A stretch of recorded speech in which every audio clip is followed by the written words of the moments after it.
we're going to kick things off by prepping the inside of the extensions. And I know I'm just going to try to jump into the video without giving you guys an update. I decided to take a couple of weeks off. I was kind of in a creative rut and didn't have any good ideas. So I decided that I needed a break, but we're back to a regular scheduled programming. But anyway, let's prep the inside of these extensions. This time I'm using my mini sanding band and pretty much going up into the point where my natural nail stops. And then everything is going to look just like this. For prep today, I am going to get started by taking some alcohol and dehydrating the nail. This is going to be 91% because I've already washed my hands, so my purpose isn't really to cleanse my nails, it's to actually get the nail beds nice and dry. Next, I'm going to go in with primer. This one here is from Model 1s. I'm just going to place this all over the nail. And then once I'm done, I'm going to be taking the same gel glue that I will be using to apply the extensions and placing that on the nail as well. And then curing in a lamp for 60 seconds. We already prepped those extensions, so I'm gonna go ahead and start applying them. I'm gonna be taking the glue we just used, which is this one here from Mia Secret, and placing it on the bottom half of the extension. And then I'm just gonna go ahead and apply them like normal. But if you're completely new here and you have no idea how to apply gel extensions, basically what you're going to do is line an extension up with your cuticle area and press down gently in a 45-degree angle. And then once you have the glue at the top of your natural nail, you're going to put your hand under the flash curing lamp for about 15 to 20 seconds. This is really going to be dependent upon the glue you use, but for this one, I like to sit here for closer to 20 seconds because it does take a little bit longer to flash cure. Also, if you haven't done so already, make sure you subscribe so you don't miss any future nail tutorials. In case you are new here, welcome. But anyway, let's go ahead and finish this for the rest of the fingers.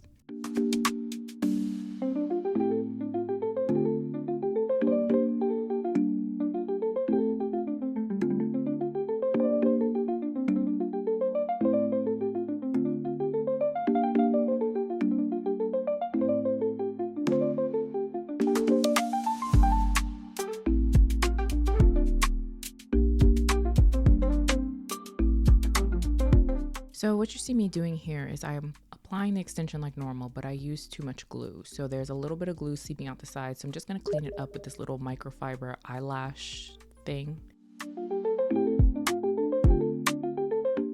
And then we're good to go. So this is what everything looks like applied, but we do still need to cure any bigger lamp for 60 seconds. So I'm going to go ahead and do that real quick.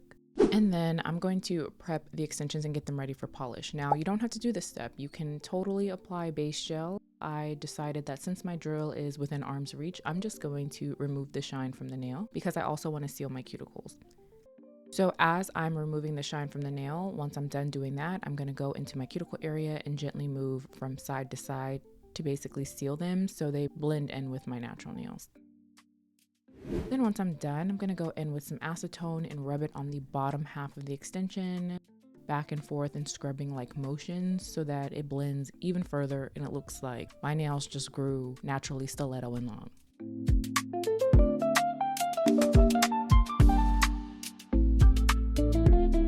So application is out of the way. We're going to go ahead and get to the nail art. So it is fall and I received these in the mail from Sweetie Nail Supply. So I'm going to go ahead and use these. This is the Yogurt Nail Korea Gingerbread Collection. And these are fall colors, but they're syrup gels. So I'm really excited to use these this season because there are really every single color you could possibly need for fall. So what I'm going to be doing is taking this red here because it's my favorite color out of this whole set. And wait, let me just show you it right quick though. Like it's the perfect fall red. It's just so pretty. Look at it. And then I'm going to be using this one here, which is going to be my base color.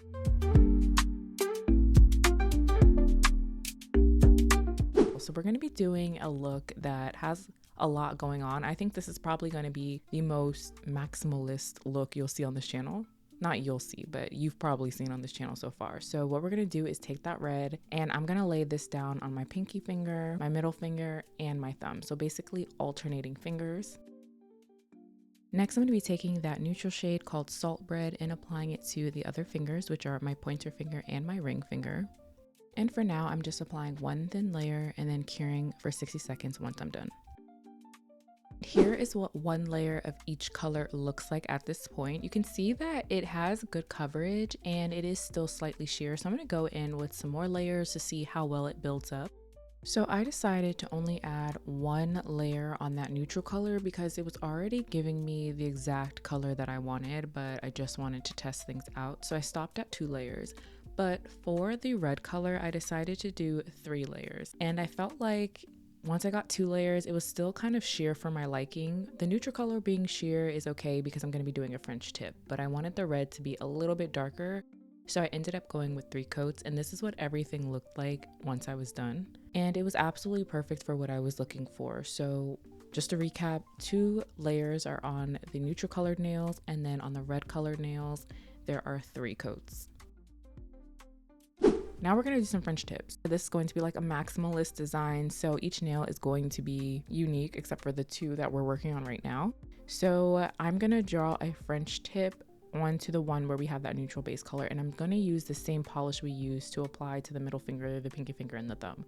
So because these are quite sheer, I do recommend layering 3 coats of this for the French tip, because if you don't, what's going to happen is the nails where the French tip is going to look like a completely different color than what we already have on the nail. And you can see that here where it looks like a red orange, whereas the other nails look like a true deep burgundy red. So we're going to go ahead and apply 2 more coats of this. Now, if you're worried about doing this, make sure your first layer of your French tip is exactly how you want it. So take some time, clean up your lines, because once you cure it, it's going to be your guideline for the second and the third layer. So you don't have to worry about taking too much time cleaning everything up, because I'm going to show you what I do.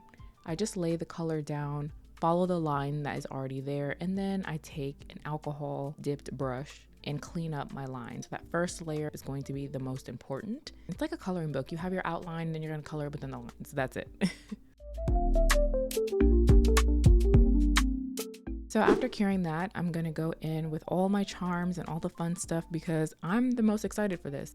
We're going to work on the middle finger first. What I'm doing is taking the Makartt rhinestone glue, and I'm going to take a cross charm and place it on the bottom of the nail.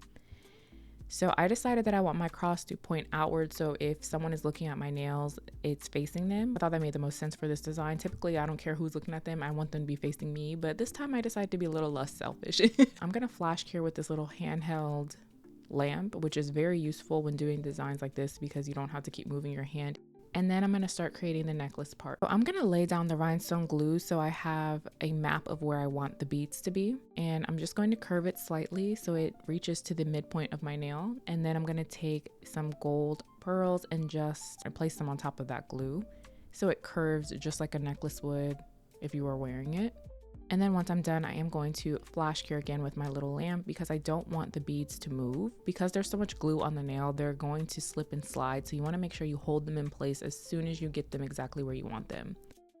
I wanted my necklace to look like it was layered because I love wearing layered chains, mixing and matching. You guys see that all the time with my rings. So I decided to do the same thing on my nail.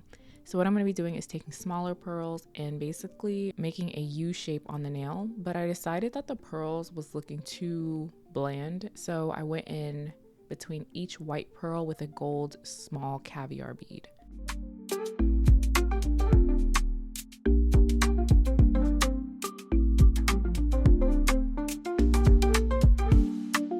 So I wanted to get the middle finger out of the way first because I thought it would be the hardest. So basically we're going to go from hardest to easiest nail. So we're going to flash cure these in place. And then we're going to move on to the nails with the French tip. And we're going to be adding those same gold and white pearls to the nail to make everything cohesive. So I'm going to be creating an S-like shape on the nail, starting at the left-hand side and working my way up towards the right-hand side. And the pearls are going to be alternating in color, so gold pearl, white pearl, gold pearl, white pearl, etc. And I'm going to do the same thing for the pointer finger as well.